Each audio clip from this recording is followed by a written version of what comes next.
Yeah. Okay, so I guess we'll officially start this. Background says that we're recording this. You can turn yourself off. You can turn off your picture. You can turn off your voice. You can be as anonymous as you like. And what goes up on the YouTube site doesn't show any of the names or telephone numbers or anything. So it's somewhat anonymized. You have your ability to be as secretive or as outgoing as you like. So we covered, I have my notes, we covered the 10 jumping spider. It was probably the most important thing that I have this week. Another thing that's coming up, since we're all kind of stuck in one place, and there's a RCRA Corrective Action Conference that ETSWAMO is sponsoring that's coming up next week, September 1st and 3rd. And kind of one of the side benefits of this is that a lot of the national conferences that would otherwise be costly and for us out of state, and thus as state employees there are added complications to travel. They're all going online, they're all going virtual, and many of them are going free. So we have opportunities to participate more in these conferences. So one I would plug right now is the RCRA Corrective Action one that ETSWAMO is hosting. Obviously, the SOILS conference is coming up, and they're going to be online and virtual this year as well. We'll probably talk a bit more about that as that gets closer. But if you're interested, in Massachusetts, the Wayside Cleanup Program does address the corrective action sites under RCRA through the 21D program with a few bells and whistles added on to make sure that they meet the requirements of both programs. So it looks like it will be an interesting conference, September 1st through 3rd. You can still register, and you can just Google RCRA Corrective Action Conference, and it should come up in the first one or two things. If you know how to spell the acronym ETSWAMO, that would make sure you get it there. But even I have a hard time remembering what ETSWAMO actually looks like. ASTSWMO, Association of State and Territorial Solid Waste Management Officials. So put in a plug for that. We're actually making good progress on our corrective action sites in Massachusetts. So we may, I'd say we'd be running out of them, but there are always a few lingering ones that are out there, and EPA always seems to keep finding more sites that should have been addressed back in the mid-1980s, but might still be hanging around. So, but I think all in all, our workload for corrective action is going down. So a success story we don't really talk as much as we should about. The PFAS, public and private well sampling program, the free sampling program, will be kicking off probably another week or two. I mean, we're already offering the public water suppliers the ability to get their early PFAS sampling done for free. And we'll be kicking off a more concerted effort for the private well sampling. So when there'll be a website where people can express interest, and then we'll be working with UMass folks who are being contracting. We're contracting with them to help us in this effort to kind of more systematically identify people. Each town that will be addressing in the private well sampling will be gridded out to make sure that we get a distribution of wells in each town. But if you know of people that might be interested in having their private well sampled, that will be coming out pretty soon. And other than that, we're going on, continuing on with lots of site work, as you guys are as well. And site work auditing, where the department as a whole is beginning to get out more, doing inspections, For facilities, we're doing audit inspections. So even the outside work is getting a bit back to normal. And we're otherwise hunkered down for the long term, are preparing to let staff take home more equipment from the office, things like monitors, recognizing that, you know, it's going to go on at least for another until the end of the year. So we're trying to make it as easy as possible to continue doing the work, and letting go some of the controls that we've had in the past of, you know, state equipment, we can't let it out of the building. Now we'll be making it easier, you know, even easier for folks to live at home and to work at home. And also at some point within the next year, we'll be 100% DEP staff having DEP laptops to work at home. So this is a kind of a long-term effort, even after we get back in some form into the office. I think we've gotten the experience that we're, you know, continued doing some telecommuting at some level into the future. All of which I think is good news. You know, there are silver linings coming out of this that we're enjoying. And then the last thing is I'm going on vacation again in 2 weeks.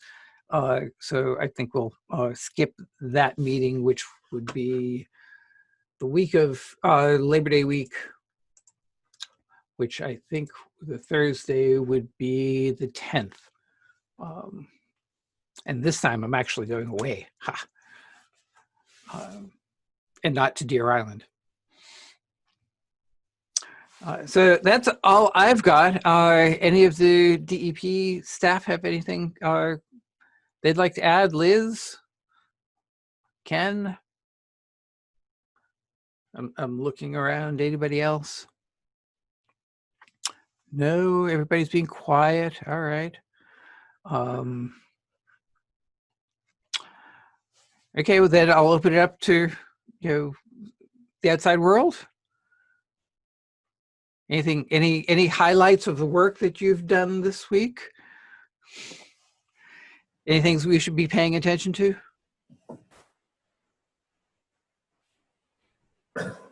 Everybody's brain dead. Yeah, the LSPA, I saw they announced the audit course is out. I think that's what it was. The PFAS course should be announced shortly. The audit course is September 2nd. Yeah. What about, there was supposed to be a Method 3 course in the spring, which obviously was canceled. Is anything happening with that being rescheduled? Does anyone know? I'll look into that. I'm not sure what the story is there. I'll look into that. Yeah. That wasn't a DEP course, right? That was just, so we don't know anything about it.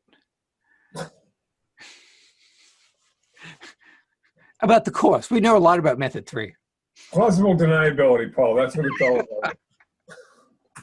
I think we had the right people in the room, you know, so I asked to throw. Oh yeah, yeah. That's fine. You can talk amongst yourselves as well. That's Thank you, Paul. Yeah, that way we learn things. And you know, if anybody has other thoughts or ideas about what, you know, about courses DEP can be working on while we're doing this, certainly putting together the PFAS course was interesting. I wouldn't quite go as far as to say that it was fun, but it was definitely, and I think it worked out pretty well.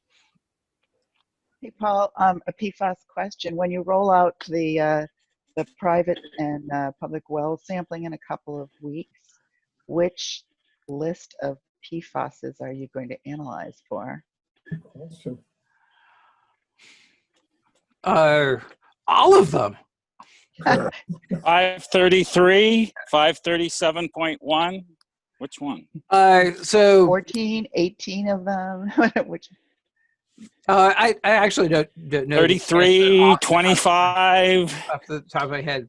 I would point out that it is all of this is being coordinated by the drinking water program, so it will be consistent with what they are required. So it would be one of the 500 series. I'm not sure exactly which one they had contracted with the labs to do. So they had put out our contract last early in the year, in the winter, and I believe we have 5 labs under contract to actually do this sampling, do the analysis for this.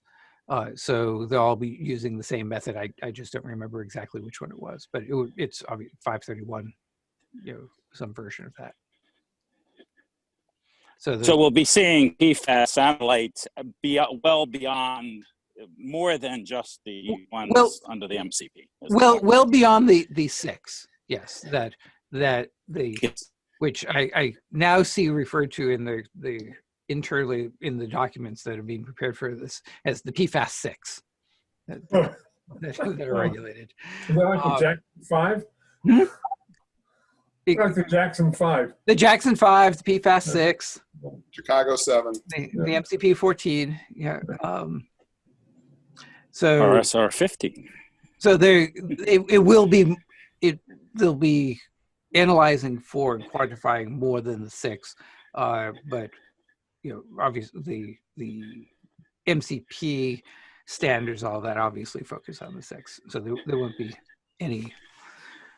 Well, I mean, and part of it is this is as much a research project to figure out what's going on out there. What are the distributions? Where are we finding it? Are they close? What potential sources are they close to? What are the levels? Are there background levels? Are there levels associated with septic system discharges? The whole kind of range of questions that hopefully we can get some insight by doing a lot of sampling. So having the 6 is a minimum requirement, but to answer, to figure out, some of those other questions, it's helpful to have all of, many more of the PFAS compounds quantified. Yeah. Well, do you see Lori McCarthy's question there? Oh, no, I do have a hard time keeping track of the chat at the same time. I have a hard time multitasking. We've recently encountered some issues with soil disposal related to potential PFAS. Concerned they could be out of compliance with the licensing. If a PFAS is not included in the list of analytes run for the soil that they accept.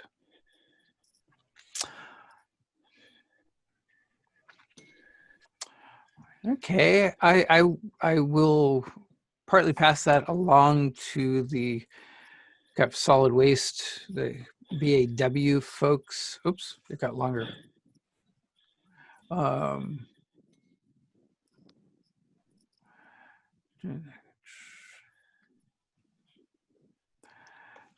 Yeah.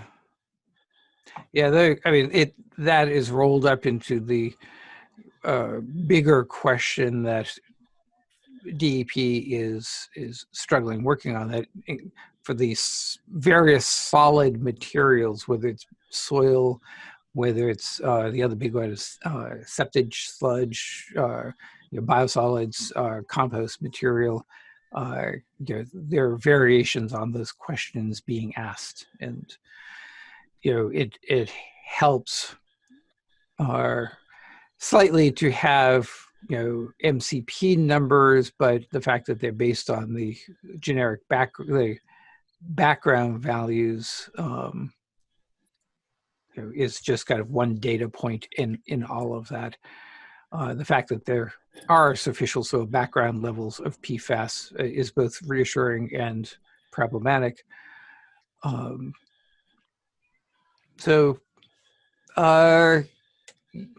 Yeah, I don't know whether I have a more detailed or can get a more detailed answer in the short term. We don't. It's a double-edged sword there. one response to that would be, well, DEP could explicitly include PFAS numbers in the permits, and that would cause more sampling of soil and soil-like materials to be done. I think until we get a better handle of kind of what those concentrations might be in these various materials, it would be hard to determine what the permit levels should be.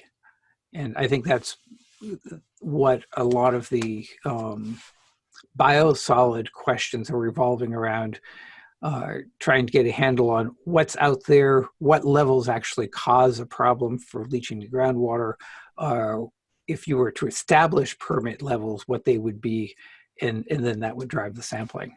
So I think some of the work that would help in the soil question is probably going to be addressed in the biosolids work.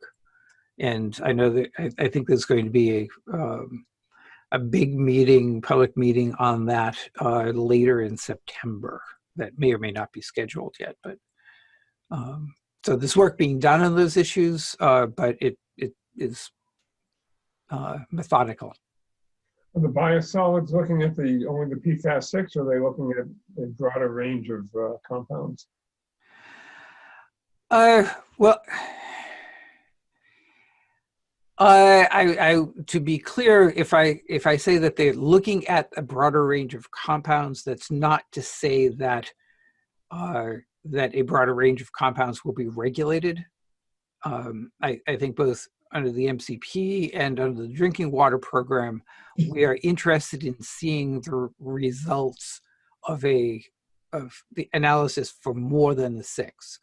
But obviously under the MCP, we have standards only for those 6.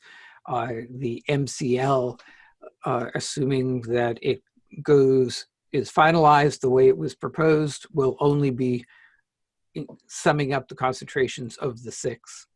Yeah. But in both cases, we want to see the results of everything else because it's part of figuring out what's going on.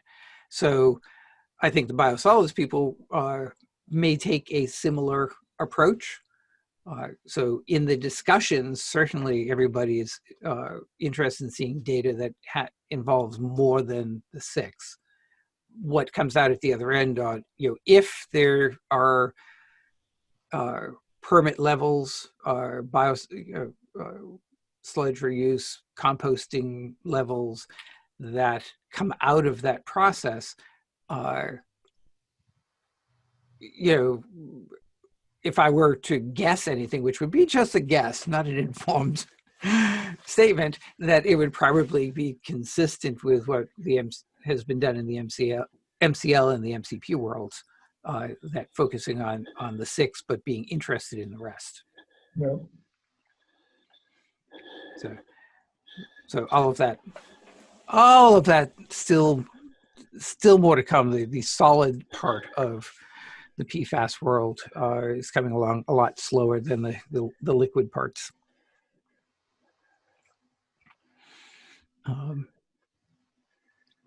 But even then, I think it's still being driven by the leaching to groundwater question.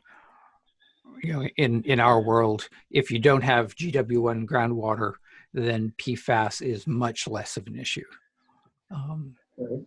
based on the concentrations. And I think with the drinking water program, they're only concerned with essentially GW1 areas. But the biosolids and the application of compost and all of that, where you don't know where that material is going, or there are different levels, different ways of regulating it, that unrestricted use of materials might include, or would necessarily include, application on areas above protected groundwater, drinking water. So how you go about that is a little bit more complicated, and I really like it when other programs make the MCP and the cleanup program just seem easy and straightforward.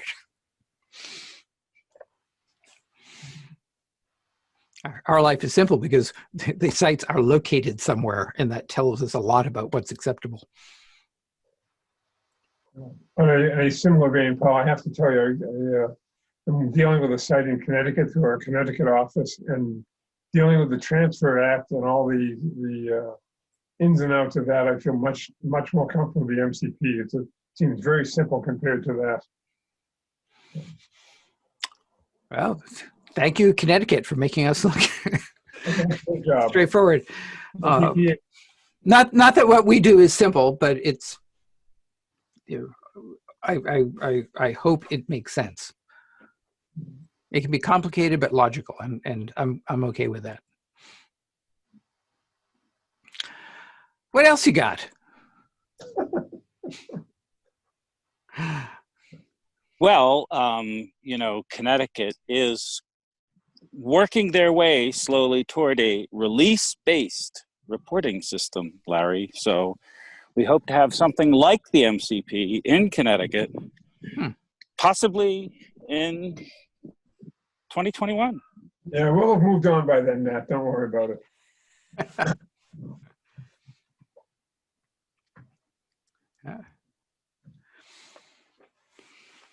Okay, well, if